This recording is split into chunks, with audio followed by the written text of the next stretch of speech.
What is heaven but participation in the communion of persons that is God, right? And it's this life of communion, which of course we're longing for. It's why we go to our phones, because they promise us a way out of isolation. The problem is that they've actually closed us more fully in ourselves. And I think they do this in a couple of ways. And one is just practically, it's like, oh, well, I can use a device now for what used to be a person, you know? We used to get, like if you're at a hotel, ask the receptionist to give you a wake-up call, right? And you wake up and you hear, the first thing you hear is someone's voice. Now we hear, dun, dun, dun. Right. It's like, we've done this in so many fields that we just have become more isolated. And persons are able to be replaced seemingly by these machines, because like, oh, well, what does a person really add? But communion, which is what the point of life is.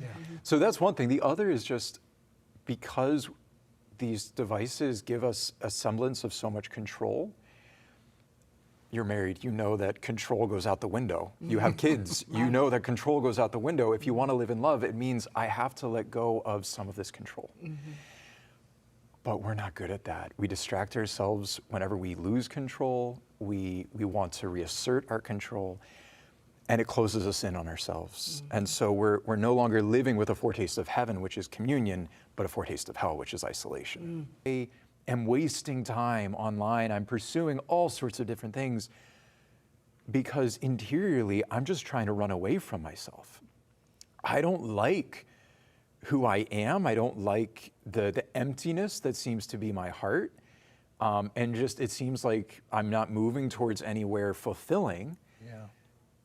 And I'm just trying to get away from that, right? And so there's this despair.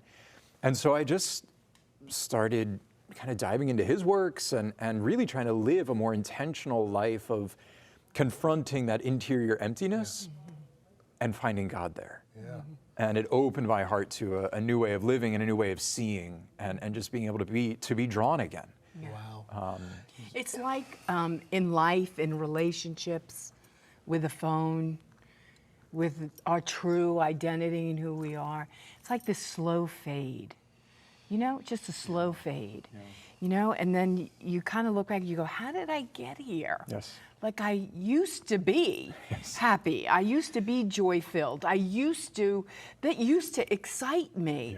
Like, how did I get derailed? You see it in children, right? And kids have this natural capacity to just, G.K. Chesterton gives the example of the child, and I see this in my nephews and nieces, you throw them in the air and they just come again, right? And they never get tired. You can throw them in the air every time, over and over and over again.